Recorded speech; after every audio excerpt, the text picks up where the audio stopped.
पर्दे की दुनिया में आने वाले सीरियल्स लोगों के बीच बेहद पॉपुलर होते हैं।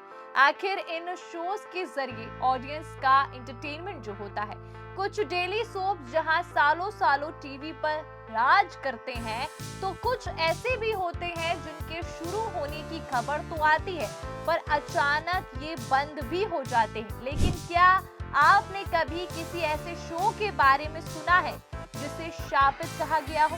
उम्मीद है कि शायद आपने इसके बारे में कभी ना सुना हो, लेकिन ऐसा एक शापित शो टीवी की दुनिया में मौजूद था। आखिर एक समय में जहां लोगों के बीच ये सीरियल काफी पॉपुलर था, लेकिन बाद में यही शापित माना जाने लगा।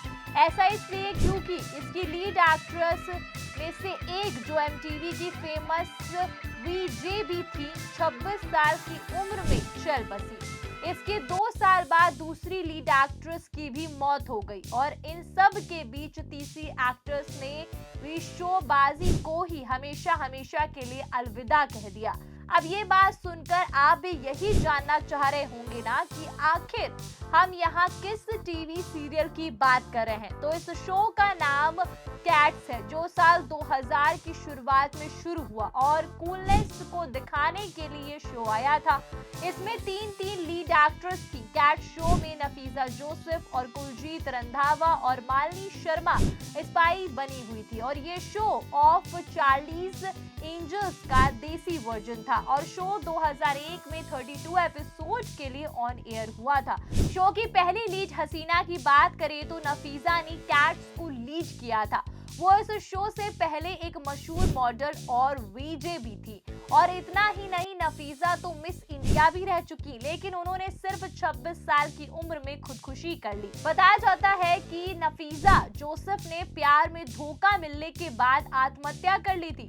उस वक्त एक्ट्रेस के माता पिता ने नफीसा के पूर्व मंगेतर पर गंभीर आरोप लगाए थे, क्योंकि अगर नफीसा की सगाई ना टूटी होती तो उनकी शादी हो चुकी होती। लेकिन शादी से कुछ दिन पहले ही उनके होने वाले पति के बारे में उनको सच पता चला।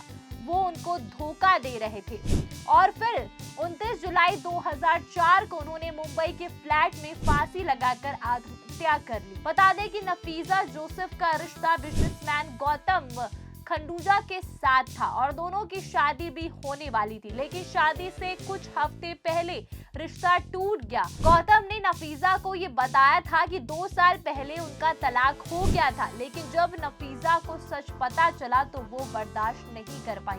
नफीसा के करियर की बात करें तो एमटीवी इंडिया वीजे हंट शो की जज भी बनी थी।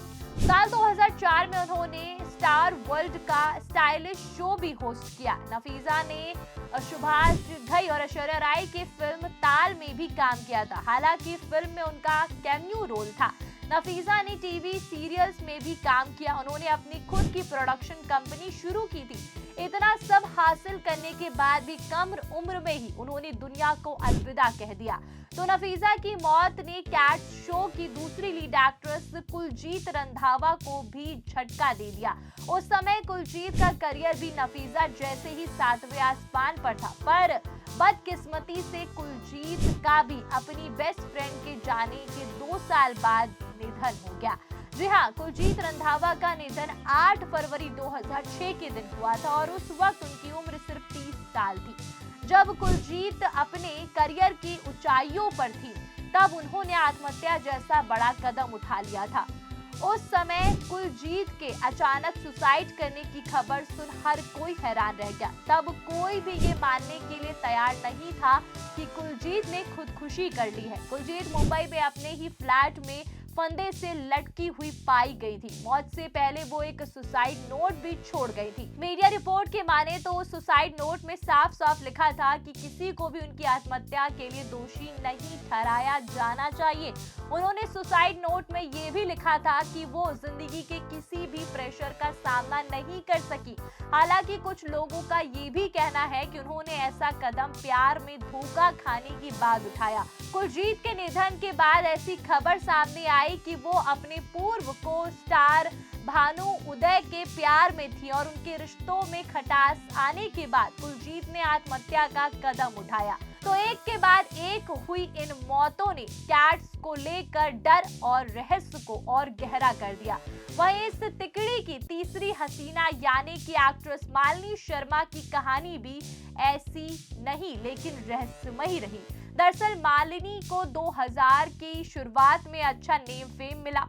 मालिनी सिंगर मीका सिंह के सावन में लग गई आग वीडियो में नजर आई थी और फिर अचानक मालिनी ने ग्लैमर वर्ल्ड से दूरी बना ली। मालिनी ने तुम बिन के फेम प्रियांशु चटर्जी से शादी की, लेकिन जल्द ही उनका डिवोर्स हो गया और शादी, तलाक और फिर कैमरे से गायब हो जाना। उन्होंने शोहरत को खुद पीछे छोड़ दिया। बाद में उनके आर्ट डायरेक्शन से जुड़े होने की खबर आई, लेकिन वो फिर भी कभी टीवी स्क्रीन पर नजर नहीं आई। बहरहाल इन तीनों एक्ट्रेस की कहानियों की वजह से ही कैट्स आज भी इंडियन टीवी हिस्ट्री का सबसे रहस्यमय, शापित और दुखद सीरियल माना जाता है। तो इस सीरियल पर और इस पूरी स्टोरी पर आपकी क्या राय है, कमेंट करके जरूर बताइएगा। ये पूरी रिपोर्ट थी अदिति त्यागी की। ऐसी ही बॉलीवुड के किस्से और कहानी के लिए बने रहिए अदिति सिंह राठौर के साथ। वीडियो को लाइक करें और शेयर करें और चैनल को सब्सक्राइब करना मत भूलिएगा। धन्यवाद।